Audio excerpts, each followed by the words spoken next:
సంస్కృతి సంపద YouTube channel తరపున అందరికీ స్వాగతం.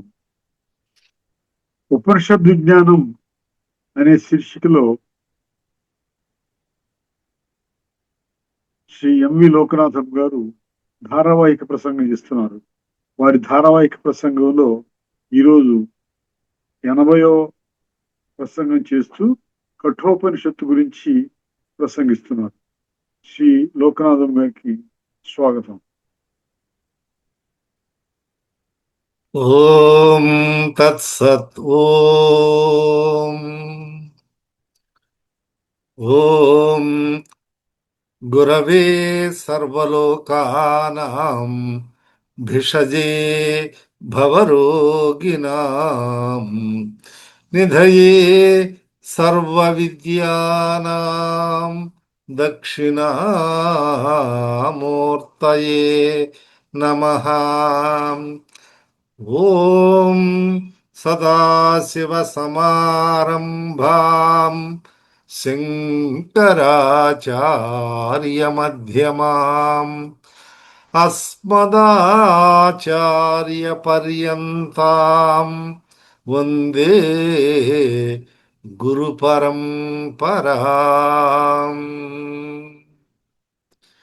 ఓం సర్వగురుభ్యో నమః. పరిపూర్ణ పరబ్రహ్మ స్వరూపులైన ప్రియాత్మ బంధువులారా, వందనములు. మనము కఠోపనిషత్తును గురించి వివరించుకొనుచున్నాము. ఇది చాలా ముఖ్యమైనటువంటి ఉపనిషత్తు. అనేక ఆశ్రమాలలో ప్రతిదినము అనునిత్యము సంగ్రహంగానైనా కూడా ఈ కఠోపనిషత్తును పారాయణం చేసి పఠించుకుంటూ ఉంటారు. ఇది ఆఖ్యాయిక రూపములో అంటే కథారూపములో ఉండిన దాని వలన, గురు శిష్య సంవాద రూపములో ఉన్న దాని వలన దీనికి ప్రత్యేకత సంతరించుకున్నది. మనము తెలుసుకున్నాము, విశ్వజిత్ యాగము చేసినటువంటి వాజస్రవుడు ఆ యాగ ఫలము సంపూర్ణంగా దక్కవలనంటే తనకు ఉన్నటువంటి యావదాస్తిని ఋత్విక్కులకు, బ్రాహ్మణులకు దానము చేయవలసినటువంటి నియమ నిబంధనలు ఉన్నవి. సరే, తండ్రి అయినటువంటి వాజస్రవుడు ఈ నిరుపయోగములైనటువంటి గోవులను బ్రాహ్మణులకు దానమిచ్చినది చూచుచున్నటువంటి కుమారుడైనటువంటి నచికేతుడు ఊరకుండలేక తండ్రికి ఈ యాగ ఫలము దక్కదేమోనని, ఈ యాగము నిరర్థకమైతుందేమోనని ఎంచి తండ్రిని సమీపించి, తండ్రి, మీరన్నీ దానము చేయుచున్నారు, మరి నేను కూడా అందులో ఉన్నటువంటి ఈ ఆస్తిలో ఉన్నటువంటి వాడినే కదా, నీ ఆస్తిలో ఉన్నటువంటి పుత్రుని కదా, నన్ను ఎవరికి దానము చేస్తారు అని అడుగుతారు. అంటే విని విన్నట్టు ఉంటాడు.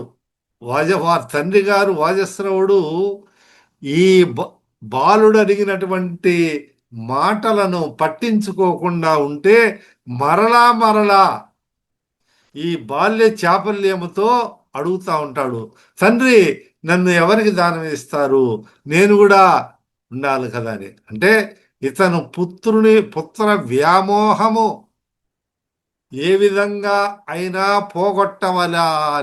పోగొట్టాలి, ఆస్తిక భావాన్ని పెంపొందింపజేయాలనే ఒక భావంతో మాటి మాటికి 3 సార్లు అడుగుతావు, తతకస్మై మాం దాస్యతీతి, నన్ను ఎవరికి, తండ్రి నన్ను ఎవరికి ఇస్తావు నువ్వు, నన్ను ఎవరికి దానము చేస్తావు అని ప్రశ్నించాడన్నమాట.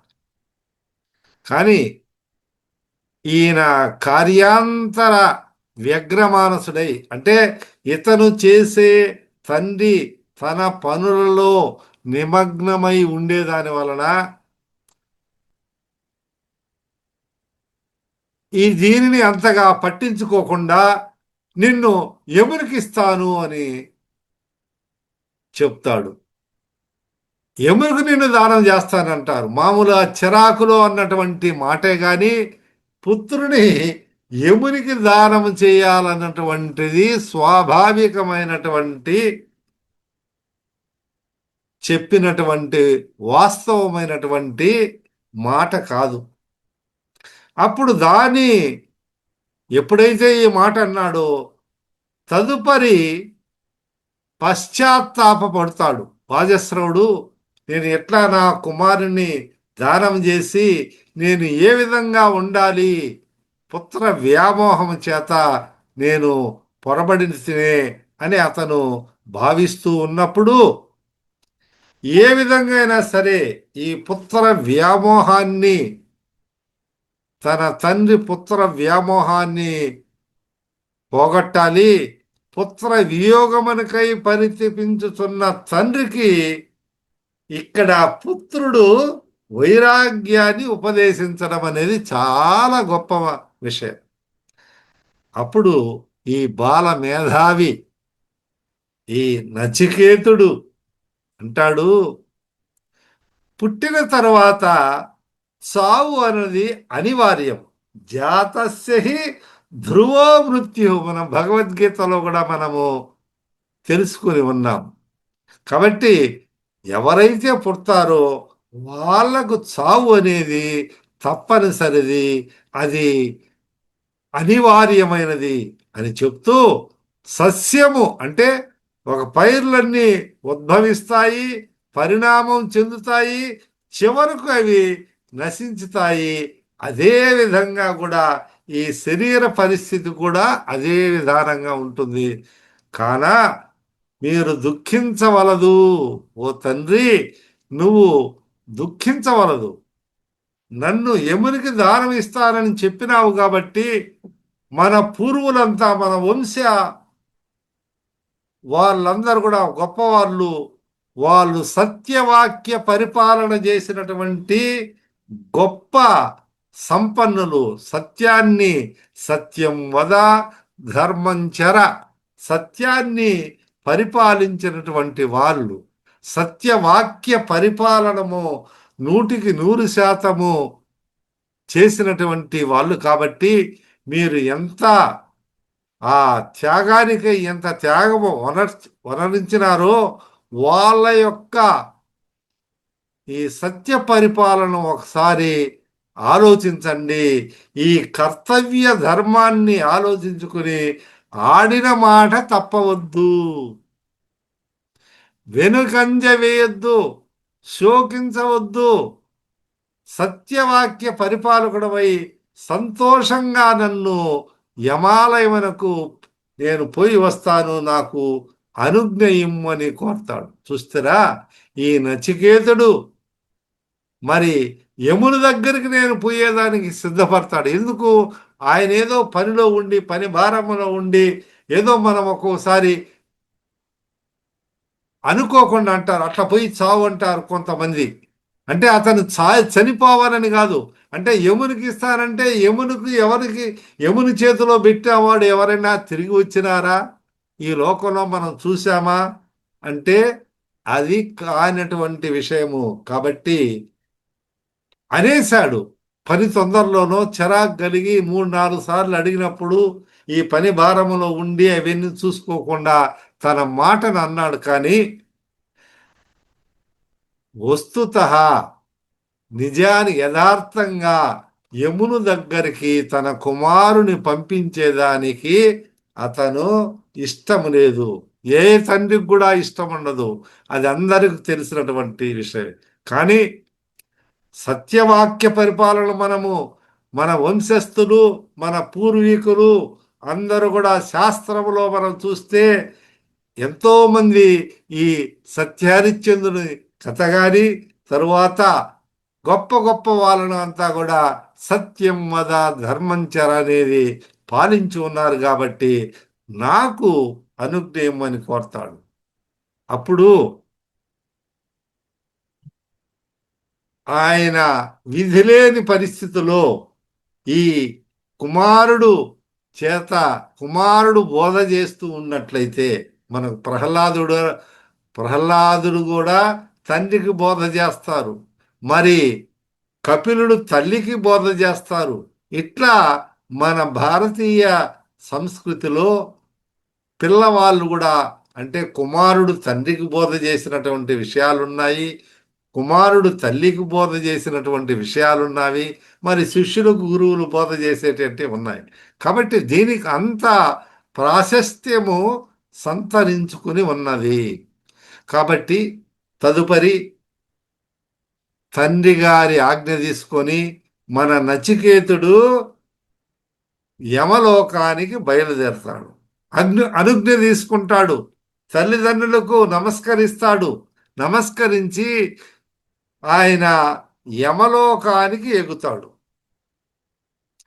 అతని తండ్రికే కాదు, ఈ తన్నిమిత్తముగా ఈ సకల ప్రపంచమునకు మంగళప్రదమైంది. ఆయన యమలోకానికి పోయినప్పటికి కూడా మామూలుగా మనము యమలోకానికి పోతే మృత్యులోకానికి పోయినాడు, ఇది చాలా బాధ అయినటువంటిది అని మనం అనుకుంటాం. కానీ ఈ ఆఖ్యాయికలో, ఈ సంవాదములో ఈ నచికేత యముని ద్వారా బ్రహ్మ విద్యను తెలుసుకునే దాని వలన యమ నచికేత సంవాద రూపంలో ఈ బ్రహ్మ విద్య ప్రకటితమైంది. అందరికీ ఇది కూడా సర్వమానవాళికి కూడా మంగళప్రదమై భవబంధ విచ్ఛేదకమైనదిగా విరాజిల్లుతున్నది. చూస్తారా, మృత్యులోకానికి మనకు మృత్యుంజయుడు, మరి మార్కండేయులు వీళ్ళంతా కూడా మృత్యును జయించిన వారనేది మనము అనేక సందర్భాలలో మనం విని ఉంటాం. ఆ విధానములో ఈ బ్రహ్మ విద్య ప్రకటితమైంది. ఎందువలనంటే యముని దగ్గరికి పోతాడు, అప్పుడు యమలోకానికి ఈయన పోయినాడు. కానీ ఆ సమయమున యముడు ఇంటి వద్ద లేడు. యమునికి ఎన్ని పనులు, ఎంతమంది, ఎన్ని లోకాలు, ఎన్ని చోట్ల, ఇవన్నీ వీళ్ళంతా యమపాశాలు వేసుకొని తీసుకొని రావాలి. కాబట్టి ఆయన కార్యంలో మునిగి ఉండేదానివల్ల మన నచికేతుడు అక్కడికి పోయినప్పుడు ఇంటి దగ్గర ఇంట్లో లేరు యముడు. యముని సందర్శనం కానంత వరకు, ఆ యమదేవుని దర్శనము నాకు కానంత వరకు, తాను వచ్చినటువంటి కార్యము సిద్ధించనంత వరకు అన్నాహారములు నేను ముట్టను, నేను తీసుకున్నాను. ఏ ఆహారం కానీ నేను పట్టుబట్టి, అంటే ఇతని ఎంత పట్టుదల ఉందో మనము దీనిని బట్టి తెలుసుకోవాలి. ఈ ప్రకారముగా దృఢవ్రతుడై నిరాహారి అయినను ఆ గృహమున నచికేతుడు 3 రాత్రులు గడిపినాడు.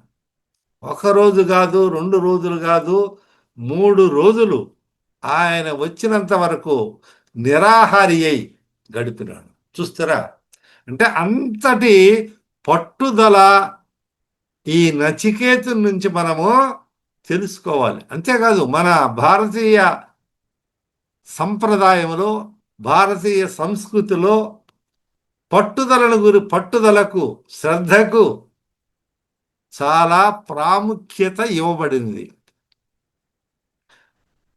విశ్వామిత్రుడు కూడా పట్టుదల వలనే ఆయన బ్రహ్మర్షి కాగలిగినాడు అని వశిష్ఠ మునీంద్రుల వారు శ్రీరామచంద్రుల వారికి బోధిస్తారు.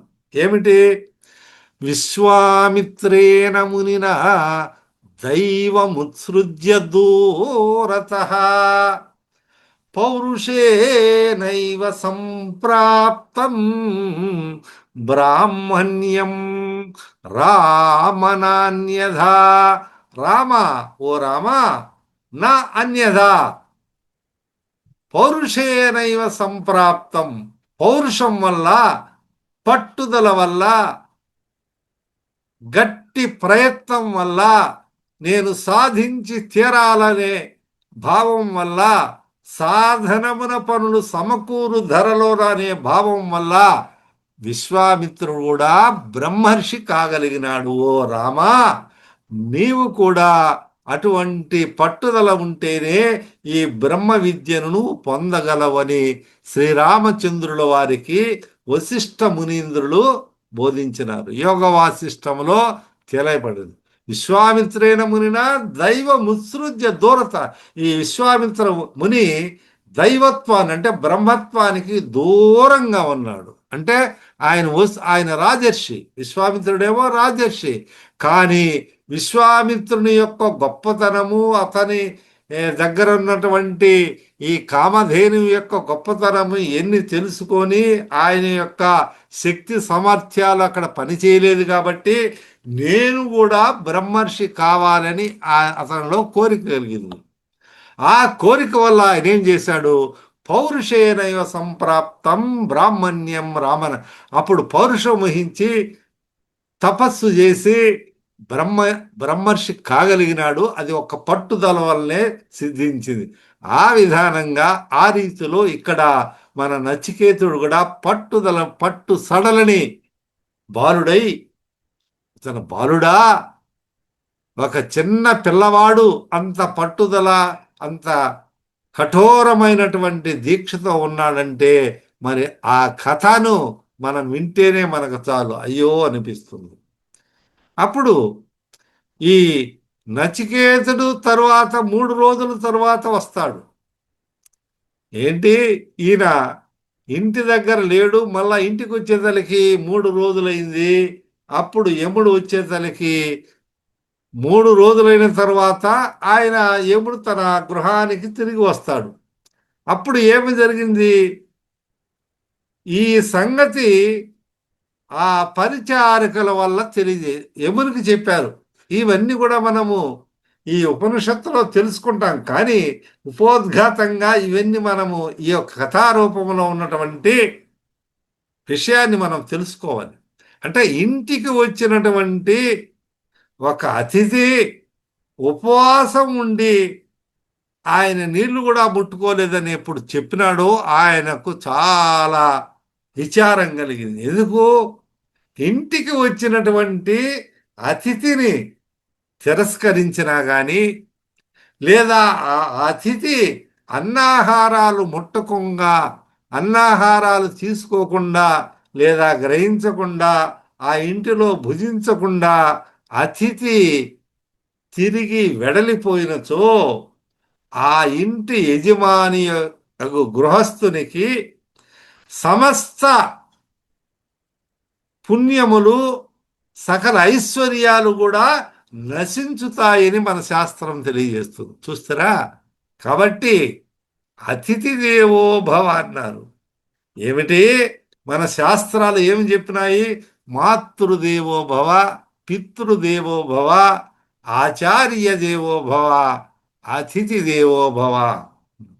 అందుకనే కాబట్టి ఈ అతిథి దేవో భవ అనే విషయాన్ని గురించి ఇక్కడ మనము ఈ ఉపనిషత్తులో, ఈ కఠోపనిషత్తులో చక్కగా విశదీకరించబడుతున్నదంటే, ఈ అన్నాహారము ఎప్పుడైతే ఆయన గ్రహించలేదో ఈ యముని యొక్క పుణ్యాలు, ఆయన యొక్క ధర్మం, యమధర్మరాజు అంటారు కదా, ఆయనకున్నటువంటి ఈ ధర్మ ప్రతిష్ఠ అంతా కూడా నశించిపోతుంది. కాబట్టి గృహస్థుని యొక్క ప్రతి ఇంటి యజమాని అంటే ఆ గృహస్థుని యొక్క ఐశ్వర్యాలు కానీ ఉన్నటువంటి పుణ్యం అంతా కూడా ఊడ్చుకొని పోతుంది అన్నమాట. ఈ సత్యమును ఎరింగినటువంటి యముడు తన గృహానికి వచ్చి అన్నాహారాలు లేకుండా ఉపవాసం ఉన్నటువంటి ఆ బాలుని ఆ నచికేతుని దగ్గరికి వచ్చి శాంతి వచనములతో అర్ఘ్యపాదాలనిచ్చి ఆయన సత్కరిస్తాడు. చూస్తారు, ఆయన పిల్లవాడు అయినా అతిథి ఉన్నాడు 3 రోజులు. అందుకని వారు అర్ఘ్యపాదాలతో ఆయన సత్కరిస్తాడు. అందుచే అందువలన అతిథి సత్కార ఫలము తిరస్కృతితో కలుగు అనర్థము కూడా స్పష్టపడుతున్నది. ఆయన ఎందుకు ఇచ్చారు? ఇప్పుడు అతిథి దేవోభవ కాబట్టి మన ఇంటికి ఎవరైనా, మన గృహానికి ఎవరైనా అతిథులు వస్తే ఆ అతిథిని భగవత్ స్వరూపంగా చూడమన్నారు. ఏమిటి ఆ భగవత్ స్వరూపంగా మనము చూడాలి? లేనట్లయినైతే మనకు అరిష్టం జరుగుతుంది. ఆ భగవంతుడే వచ్చినాడు, భగవదార్థము మనము వారికి ఆతిథ్యం ఇవ్వాలి, భగవంతుని సేవించినట్లు మనం సేవించాలని భారతీయ సంస్కృతి తెలియజేస్తుంది. కాబట్టి అందుచేత యమధర్మరాజు గారు ఆయనకి అర్ఘ్యపాదాలు ఇచ్చి తరువాత సత్కరించి కుశల ప్రశ్నలు వేసి నచికేతులతో అంటారు, 3 రోజులు మీరు నిరాహారమై ఉంటుంది, కాన ఆ దోషమంతా కూడా నాకు చుట్టుకుంటుంది, ఆ పాపమంతా నన్ను పట్టి పీడిస్తుంది. కాబట్టి నీకు ఆ పరిహారార్థము 3 వరాలు ఇస్తాను. 1 కాదు, 2 కాదు, 3 వరాలు ఇస్తాను. నీకు ఏమి కావాలనో కోరుకో నచికేత అని యమధర్మరాజు గారు నచికేతుణ్ణి అడుగుతారు. అప్పుడు ఆ నచికేతుడు ఏంటి, యమధర్మరాజు గారు అడిగినారు, పెద్దవారు ధర్మరాజు, ఇవన్నీ అతిథి మీరు స్వీకరించకపోతే నాకు ఇటువంటి నష్టం వాటిల్లుతుంది, ఇది సదాచార సంపన్నులకు ఇది సరి అయినది కాదని ఎప్పుడు చెప్తారో అప్పుడు ఆయన సరేనని అంటారు.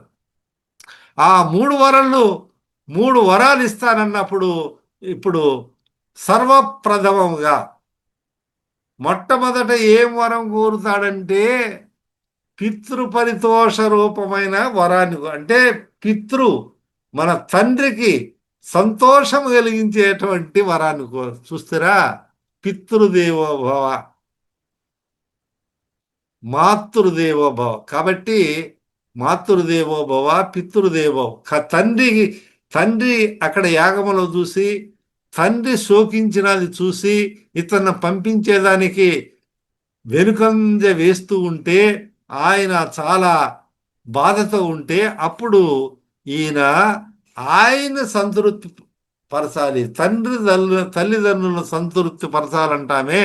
కాబట్టి తన తండ్రికి ఏదో పరధోరణిలో మృత్యుకు ఇచ్చినానని అన్నాడు, కానీ పుత్రుడిపై వ్యామోహం గలవాడై తరువాత అతనిని యమగృహానికి పంపుటకు దుఃఖిస్తా ఉన్నాడు.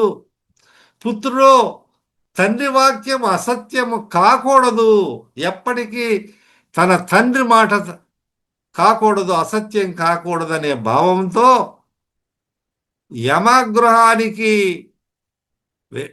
వెళ్ళిపోయినాడు. ఇట్లుండే యమగృహం నుండి తిరిగి వెళ్ళిన తరువాత ఆ పుత్రులను చూసి నన్ను పుత్రుడని గుర్తిస్తాడో, లేదా నా మీద కోపం ఇస్తాడో, లేదా నా తండ్రి నాపై కోపం లేకుండా ఉండుగాక, ఆ కోపమంతా ఉపశమనం కలుగుగాక, శాంత చిత్తుడై ప్రసన్న మనస్కుడై క్రోధరహితుడై నీ వద్ద నుండి తిరిగి వెళ్ళిన తరువాత నన్ను అన్యునిగా భావించకుండా వేరే ఎవరో యమలోకం పోయి తిరిగి వచ్చినప్పుడు ఎట్లా మారిపోతారో ఏమో అనే భావాలు, ఇవన్నీ కూడా ఈ ఊహాత్మకమైనటువంటి భావాలు, అతని యొక్క తెలివితేటలను మనము గమనిస్తే ఇక్కడ అతడు నా పుత్రుడే అని తెలుసుకోవాలి. ఏంటి యమలోకం పోయినా పడితే ఈ భూలోకంలో ఇట్లా ఉన్నారు, మళ్ళా తిరిగి వచ్చినప్పుడు ఏ రూపం మారుతుందో ఎట్లా ఉంటుందో ఏమో అనే భావాలన్నీ అతనిలో మెలిగి, నేను మరలా యమలోకము నుండి నా తండ్రి దగ్గరికి పోయినప్పుడు ఆ నా తండ్రి ప్రశాంత మనస్కుడై ఉండాలా, క్రోధం ఉండకూడదు, శాంత చిత్తుడుగా ఉండాలా అని నన్ను ఆదరించుగా కానీ కోరినాడు. చూస్తారా అంటే ఈ యొక్క అబ్బాయి చిన్న పిల్లవాడు ఈ విధంగా కోరినప్పుడు సరే అని మొదటి వరము ఇస్తారు. యముడు సంతృప్తి చెంది, సరే నచికేత, నీకు అటువంటి వరం ఇచ్చాను, నీ తండ్రి సంతృప్తిగా ఉంటాడు, శాంత చిత్తుడైతూ ఉంటాడు, నీపై కోపము క్రోధము ఇటువంటి ఏకే భావము ఉండదు, కాబట్టి నిన్ను చక్కగా స్వీకరిస్తాడు, నిన్ను చక్కగా నీపై ప్రేమ ఏమాత్రము తగ్గదు అనే యొక్క వరాన్ని నీకు ప్రసాదించినారని చెప్పినప్పుడు ఇప్పుడు ఆ చాలా పడిపోతాడు ఆ నచికేతుడు. అప్పుడు తరువాత మామూలుగా లోకములో జరిగినటువంటి మనుష్యుడు లౌకిక శాంతి లభించిన తర్వాత పారలౌకిక సుఖాన్ని ఆకాంక్షిస్తాడు. ఈ రెండో పారలౌకిక సుఖాకాంక్ష ప్రబలంగా ఉన్నప్పుడు అతడు ఇహలౌకిక సుఖమును సైతాన్ని త్రోసిపుచ్చుతాడు. ఇది లోక సహజం. కాబట్టి నచికేతుడు లౌకికమైనటువంటి ఈ పితృ సంతోష రూపాన్ని వరమును కోరుకున్న తరువాత రెండో వరాన్ని పారలౌకికమైనటువంటి సుఖసాధన భూతమైనటువంటి అగ్ని విజ్ఞానము, అగ్ని విద్య రెండో వరంగా కోరతాడు. అంటే ఈయన చాలా శ్రద్ధాలుగా ఎంతో వినయ విధేయతలతో గౌరవ భావంతో పెద్దల ఎడ భక్తి భావంతో శ్రద్ధాసక్తులతో ఉండి దాన్ని చూసి ఆయన అడిగినటువంటి కోరిక చాలా సమంజసమైందని గ్రహించినటువంటి యమధర్మరాజు రెండో వరం కోరుకోనాయనా అని అడిగినప్పుడు ఈ వరం కూడా అగ్ని విద్యను గురించి, ఈ అగ్ని విద్య ఎవరైతే చేస్తారో వాళ్ళకి పరలోకములో స్వర్గలోకములో వాళ్ళు సంతృప్తి చెందుతారు. కాబట్టి అంటే ఇహలోకమైన తర్వాత పరలోకాన్ని సంబంధించినటువంటి విద్యను నాకు ప్రసాదించు ఓ యమధర్మరాజా అని అడిగినప్పుడు ఆయన ఆ అగ్ని విద్యను కూడా నేర్పుతారు, తెలియజేస్తారు. అంటే అగ్ని ఈ లోకముకు ఆది కారణం. ఎందువలన ఆ స్తుతించి హవనకుండము ఎట్లు నిర్మాణం చేయాలనో, ఎటులు అగ్ని చేయనము వనర్చవలనో ఆ విషయములన్నీ కూడా యముడు విపులంగా తెలిపినాడు. అంటే మనం హోమాలు చేసేది, యజ్ఞాలు ఎన్ని చూస్తూ ఉంటాం. ఓం మనం మామూలుగా ప్రాణాయ స్వాహ, అపానాయ స్వాహ, వ్యానాయ స్వాహ, ఉదానాయ స్వాహ అని మనము నైవేద్యం ఇచ్చినప్పుడు మనం చెప్తాం. అట్లనే ఈ అగ్నివిధిలో ఇంద్రాయ స్వాహ ఎవరికి అర్పించాలనో వాళ్ళకి చెప్పి ఆ అగ్నిలో ఈ హవిస్సులను, ఈ సమిధలను మనం వేస్తూ ఉండడం చూస్తుంటాం. అంటే ఈ అగ్ని ద్వారా ఎవరి ఏ దేవతకు, ఏ అధిదేవతకు చేర్చవలనో ఈ అగ్ని వారికి చేర్చబడుతుంది. అంతేకాదు అగ్ని అనేది, అగ్ని లేకపోతే మన జీవితాలన్నీ లేవు. జఠరాగ్ని, తరువాత భోజ్య పదార్థాలంతా కూడా అగ్ని ద్వారానే తయారైంది. అంటే లోకానికి శాంతి సుఖ సౌఖ్యాలు కలిగే విధానమైనటువంటి అగ్ని విద్యను ప్రసాదించమని కోరుకుంటారు. ఆ విధంగా కోరిన దాని వలన దానికి సంతృప్తి పడి ఈ యమధర్మరాజు గారు నచికేతునికి అగ్ని విద్య ప్రసాదిస్తాడు. అంటే మన నచికేతుడు చాలా సూక్ష్మగ్రాహి. అంటే ఒకసారి చెప్తే చాలు దాన్ని పట్టుకోగలడు. శ్రద్ధావంతుడు, శ్రద్ధ ఉందని మనకు అప్పుడే మనము గమనించుకున్నాం. జిజ్ఞాసాపరుడు, ఇవన్నీ వీటి గురించి ఈయన ఎన్నో గొప్ప రకాలైనటువంటి అన్ని.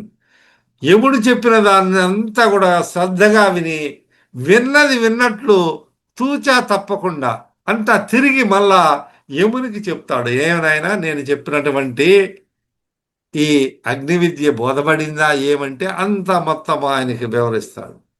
ఆ యొక్క శిష్యుని యొక్క మేధా సంపత్తికి, ఆయన యోగ్యతకు అధికారంటామే మనము ఉపనిషత్తుల్లో ఉపనిషత్ విజ్ఞానాన్ని తెలుసుకునేదానికి అధికారి అంటే క్వాలిఫికేషన్. ఒక వ్యక్తికి ఉండవలసినటువంటి సాధన సంపత్తి, సాధన చతుష్టయ సంపత్తి అని మనం ఇదివరకే తెలుసుకున్నాం. అంటే ఈ ఉపనిషత్ బ్రహ్మ విజ్ఞానాన్ని సాధించే వారికి లేదా జిజ్ఞాసుకు, ముముక్షవుకు ఎటువంటి క్వాలిఫికేషన్, ఎటువంటి యోగ్యతలు, ఎటువంటి అధికారం, అధికారం అంటే ఒక చలాయించడం అనేది కాదు, అంటే అటువంటి లక్షణాలు కలిగినటువంటి ఉన్నవారిని అధికారి అంటారు. ఈ బ్రహ్మ విద్యకి అధికారి ఎవరంటే సాధన చతుష్టయ సంపత్తి. మనం ఇదివరకు కూడా తెలుసుకొని ఉన్నాము. నిత్యానిత్య వస్తు వివేకం అంటే ఏది నిత్యము ఏది అనిత్యము, లోకములో నిత్యమైనటువంటి ఏది, అనిత్యమైనటువంటిది ఏది, ఏది శాశ్వతము ఏది అశాశ్వతము. రెండవది ఇహాముత్ర ఫల భోగ విగరాగం.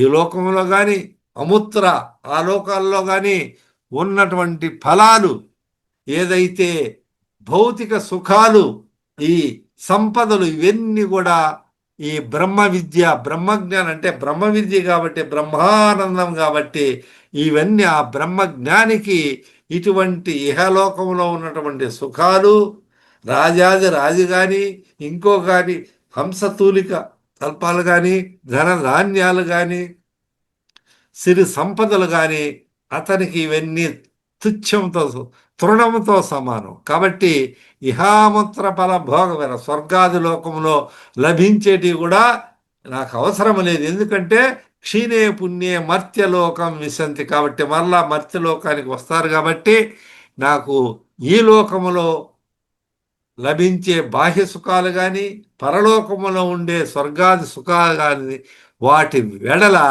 విరక్తి ఉంటాడు. సాధన చతుష్టయ బ్రహ్మ చతుష్టయ సంపత్తి కలిగినటువంటి వాడు. మళ్ళా తరువాత శమధమాది షట్క సంపత్తి.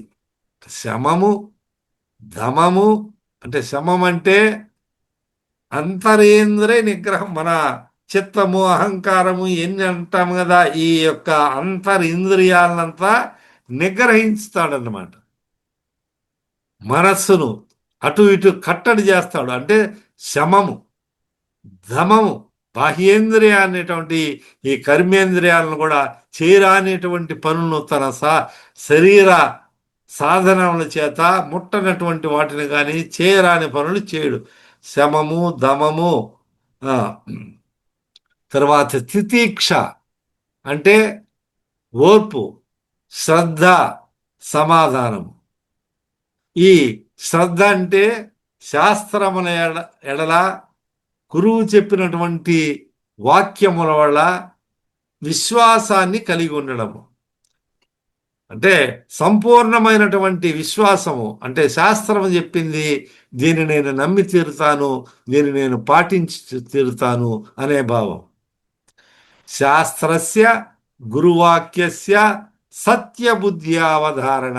సత్యబుద్ధ్య సా శ్రద్ధ కథిత ఏయా వస్తువుపలభ్యతే అని శంకరాచార్యులు వారు కూడా తెలియజేస్తున్నారు. అంటే శాస్త్రస్య శాస్త్ర వాక్యాలు, శాస్త్రంలో తెలియజేసినటువంటి విషయాలు, గురువాక్యం గురువు చెప్పినాడంటే త్రిమూర్త్యాత్మక స్వరూపుడు గురువు ఏది చెప్తే అది నేను చేస్తాను అని కబీర్ దాస్ గారు ఏ విధంగా చెప్పినారో ఆ విధంగా ఈ శ్రద్ధ కలిగి ఉండడం అంటే వాటిని తూచా తప్పకుండా అఖండమైనటువంటి విశ్వాసం, తితీక్ష అంటే ఓర్పు, శ్రద్ధ సమాధానం అంటే ఈ ఈ సమాధి ఈ స్థితిలో అంతా కూడా జప తపాలు బాగా చక్కగా చేయగలరు.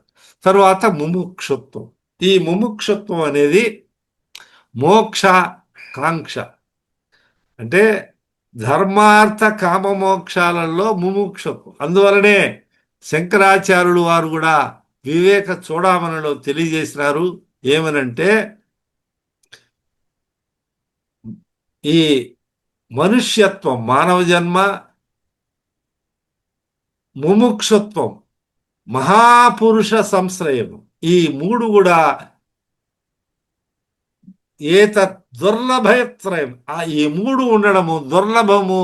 ఈ మూడు అంటే మానవ జన్మ లభించడము, తర్వాత ముముక్షత్వం కలిగి ఉండడము, మహాపురుషులతోటి గొప్ప గొప్ప గురువులతోటి సంతులతోటి సాంగత్యము కలిగి ఉండడం అనేది చాలా అరుదైనటువంటి విషయం. కాబట్టి ఇవన్నీ ఉన్న వాళ్ళకే ఈ బ్రహ్మ విద్య అధికారం అని గుర్తించినాడు. కాబట్టి ఈ యమధర్మరాజు చాలా సంతోషపడి, నాయనా ఈ అగ్ని చైనాన్ని అగ్ని విద్య నేను నీకు నేర్పాను, నీవు ఇక మీదట ఈ అగ్ని విద్య అంతా నీ పేరుతో పిలువబడుతూ నాచికేతాగ్ని. చూస్తారా, ఆ అగ్ని విద్య ఈ నచికేతుని పేరుతో పిలువబడదు. అందుకనే నాచికేతాగ్ని అని ఈ ఆ యముడు చాలా ప్రసన్నుడై ఇతని యొక్క గుణగణాలను, ఇతని శ్రద్ధాభక్తులను చూసి అతనికి ప్రసన్నుడై యముడు అతిరిక్తమగు దానిని ఇస్తాడను.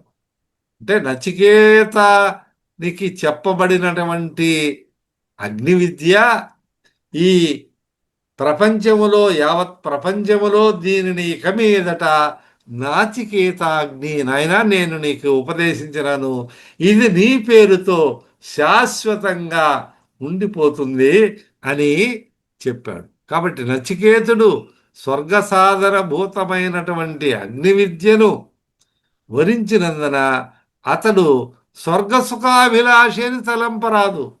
ఎందుకు? ఇది ఆయన కోసం అడగలేదు. మొదట వరమేమో స్వపితృ హృదయ శాంత్యర్థమైనట్లు తన తల్లిదండ్రులు శాంతించాలని అనుకున్నట్లు, రెండవ వరమేమో సకల మానవ హితార్థమే అడిగారు, వరించబడింది. ఈ కర్మనిష్ఠులు స్వర్గాది sir okay sir right okay sir. కాబట్టి దీన్ని చక్కగా మీరందరూ గ్రహించి అనుసరించాలని ఆచరించాలని కఠోపనిషత్తు మనకు హరి ఓం తత్సత్వం. ఓం సహనావతు సహనౌ భునక్తు సహ వీర్యం కరవావహై తేజస్వినావధీతమస్తు మా విద్విషావహై. ఓం శాంతి శాంతి శాంతి. హరి ఓం తత్సత్వం. ఉపనిషద్ విజ్ఞానం శీర్షికలో కఠోపనిషత్తు గురించి ధారావాహిక ప్రసంగం చేసిన శ్రీ లోకనాథం గారికి ధన్యవాదాలు. కృతజ్ఞత.